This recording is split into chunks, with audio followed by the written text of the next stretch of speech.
L'atelier Grénothèque de la médiathèque de Lourdes vous propose aujourd'hui le sujet suivant, les amandes. Alors c'est parti, c'est tout chaud et c'est Radio Gréno. Voilà. Pourquoi les amandiers?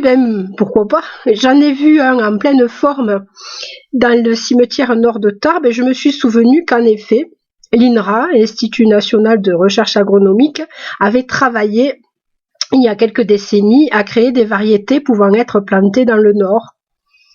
La floraison de l'amandier est en effet précoce, elle est d'ailleurs le symbole de l'imprudence. Si le thermomètre descend en dessous de 2,5 degrés, moins 2,5 degrés, la floraison est perdue. Alors quel remède? On peut tout à fait palisser un amandier sur un mur qui le protégera du froid. Il faut bien sûr que le mur soit ensoleillé et que la variété s'y prête. Pour cela, elle ne doit pas être trop vigoureuse. Il y a aussi la possibilité d'adopter des tout petits sujets qui pourront être cultivés en pot et qui n'excéderont pas 1 mètre ou 1,50 m. C'est le cas de Almond Tree et Garden Prince qui peuvent du coup être protégés avec un voile de forçage. Si vous choisissez de planter un amandier dans votre jardin, vous pourrez effectivement jeter votre dévolu sur une variété à floraison très tardive et vous aurez ainsi une chance de récolter des amandes en vert en juillet, c'est-à-dire quand vous les ouvrez, elles sont ce qu'on appelle en lait, c'est-à-dire qu'elles sont toutes blanches et la peau est toute blanche, et à maturité vers septembre-octobre. Alors quand la peau verte veloutée et qui recouvre l'amande aura noirci et se sera racornie, votre amande sera arrivée à maturité. Alors la proximité d'un mur ensoleillé stockant la chaleur, même si on ne palisse pas l'amandier dessus, sera tout à fait favorable à sa culture. Il existe aussi, pour lutter contre les risques de gelée matinale, une variété qui tourne ses fleurs vers le bas et qui se nomme justement Flour en bas. Alors si vous voulez rêver, je vous propose d'aller sur le site qui s'appelle pommier.com et vous allez être étonnés car vous aurez devant vous la description de 59 amandiers différents présents dans les pépinières françaises et certaines très anciennes. C'est là que vous vous rendrez compte par exemple qu'il existe des variétés à coque tendre, faciles à casser comme Princesse, j'adore ce nom, mais qu'il faudra la disputer aux oiseaux, aux geais et aux pies. Alors ça vous rappelle peut-être cette fameuse noix qu'on appelle la noix mésange et qu'on trouve encore quelquefois chez nous. C'est une noix dont le bois est tellement tendre que les mésanges arrivent à l'attaquer du bout de leur petit bec. Alors d'autres amandes ont une réputation de dur à cuire, et vous le découvrirez dans cette liste. C'est le cas d'une amande qui s'appelle la Bérode dure, alors il faudrait le dire avec l'accent, ça fait un peu chèvre de Monsieur Seguin, la Bérode dure, qui est surnommée la caillasse. Ça explique tout. Certaines ont le bord si tranchant on leur a donné le surnom de couteau. Les variétés créées par l'INRA sont suivies d'un signe R entouré d'un cercle qui indique que la variété est protégée. Alors ce n'est pas propre à l'INRA, ça peut exister aussi pour des plants de rosiers et toutes sortes de plantes. Et ça veut dire aussi qu'on n'a pas le droit de reproduire le sujet sans payer de droits. Alors la description des différentes saveurs vaut aussi le détour. Vous aurez le choix entre Ferragnès, goût sucré, cacao et poivre, Ferraduel, goût sucré, arôme de mie de pain. La Princesse, dont on a parlé tout à l'heure, est cette amande qui est très fragile, qui était déjà présente sur notre territoire en 1809 et qui a un goût de pistache. C'est elle en particulier qui rentre dans la composition de cette petite navette délicieuse recouverte de sucre blanc qu'on appelle le calisson-dex. Voici aussi la sultane à saveur douce et ail. Alors non, c'est pas une blague. Ail, qui était utilisée en Provence au 19e siècle et qui a une saveur ronde et sucrée qui est aussi très appréciée en pâtisserie. Alors en parlant de goût, savez-vous qu'il existe aussi une amande amère? Alors c'est elle qui donne son parfum à l'amaretto. Alors une liqueur italienne qui est recommandée pour parfumer le tiramisu. Alors amaretto, ça vient de amaro en italien qui signifie amer. Cela donne aussi le nom d'amaretti qui désigne des petits macarons secs et friables parfumés avec cette liqueur. Alors que l'amande utilisée couramment, l'amande douce, vient d'un arbre qui est baptisé Prunus dulcis. Alors dulcis, c'est doux en latin. Hein. L'amande amère, par contre, se nomme Prunus amygdalus. Alors ça ne veut pas dire qu'elle va avoir besoin d'être opérée des amygdales, hein, mais que les amandes concernées contiennent un peu d'amygdaline, qui est un produit qui sera transformé en cyanure par la digestion. Alors je vous vois hausser les sourcils.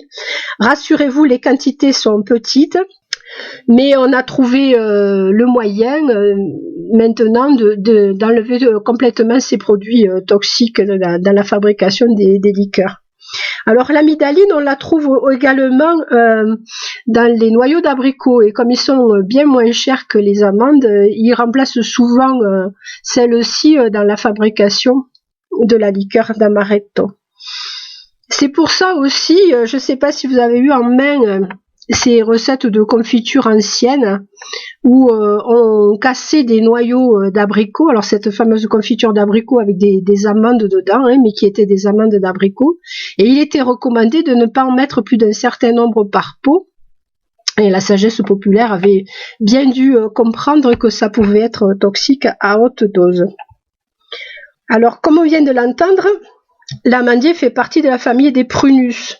Alors ce sont ses plus proches parents, ses cousins, peuvent être utilisés comme porte-greffe. Alors dans ses parents proches, vous avez l'abricotier, qui est nommé Prunus armeniaca, le prunier, Prunus domestica, le pêcher, Prunus persica, le porte-greffe, les racines et le tronc d'un hôte sur lequel on greffera une ramure d'amandier permet une bonne adaptation en fonction de la nature du sol. Par exemple, si vous avez un sol argileux et humide et froid, le porte-greffe idéal pour votre amandier sera un prunier.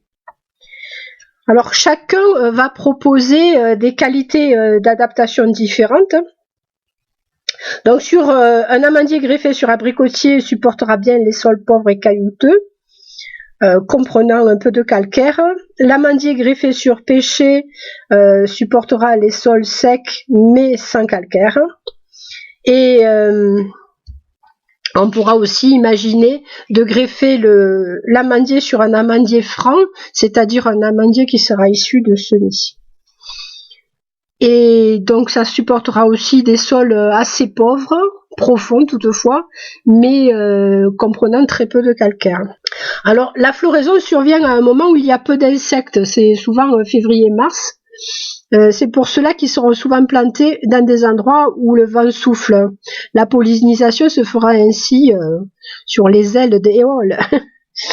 Alors ce genre de pollinisation qui date en fait d'avant l'arrivée des insectes, qui était la norme pour pour beaucoup d'arbres, ça s'appelle l'anémophilie. Alors anémo, il faut penser à anémomètre, hein, donc c'est la pollinisation par le vent. Et après, quand les pollens sont devenus plus lourds et que les insectes ont été là, la pollinisation s'est faite par le biais des insectes, et donc c'est l'entomophilie. En Californie, le premier producteur mondial, la production est de 1 030 000 tonnes par an. La moitié des ruches du pays, elles sont dans les vergers d'amandiers de Californie. Alors beaucoup d'apiculteurs là-bas n'ont pas de terrain propre pour installer leurs ruches. Et apiculteurs et cultivateurs sont mis en relation par des courtiers en pollen. J'adore les courtiers en pollinisation. Je vous laisse imaginer ce qui arriverait si les abeilles décédaient. Alors on cultive des amandes depuis 3500 ans avant Jésus-Christ, mais on les ramassait bien avant. On a longtemps pensé qu'elles étaient originaires du Caucase, mais de récentes analyses génétiques ont démontré qu'elles venaient en fait d'Iran. Alors parlons un peu cuisine. Les Romains en consommaient déjà et ils en jetaient sur les mariés pour leur assurer bonheur et fertilité. C'est nettement plus dangereux que les grains de riz. Au Moyen-Âge, on en faisait une énorme consommation et elles étaient souvent incorporées dans des préparations sucrées. Moi, personnellement, je les aime bien effilées et accompagnant une truite ou légèrement toastée sur du brocoli.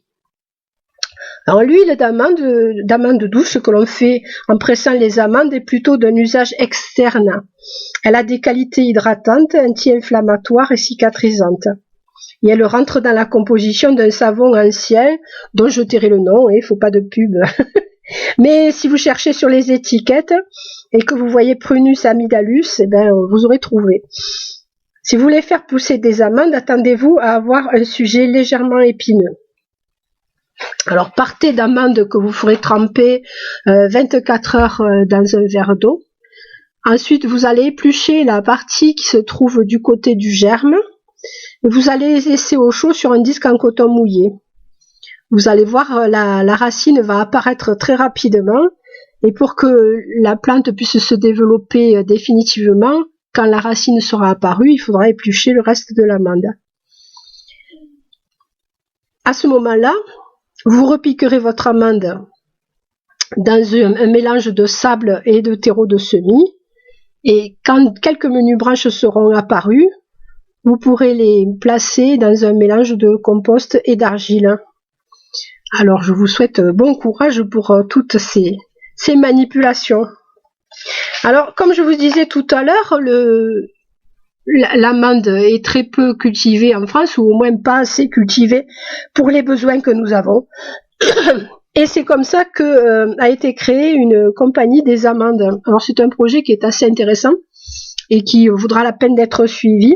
C'est quelque chose qui a été proposé par Arnaud Montebourg, qui, comme je vous le disais, a constaté qu'en France, on consommait chaque année 30 000 tonnes d'amandes et qu'on en produisait à peine 1000 tonnes. Et il a imaginé, en fait, de mettre en place un partenariat d'un nouveau style, c'est-à-dire que on met en rapport des investisseurs et des agriculteurs.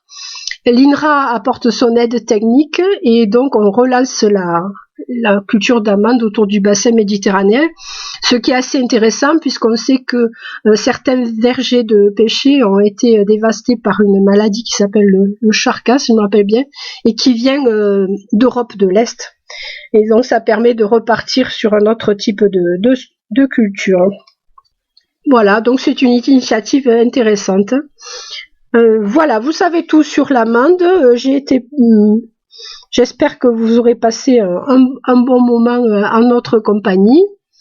Alors, je vous rappelle donc que nous étions avec la médiathèque de Lourdes et que c'était Radio Gréno.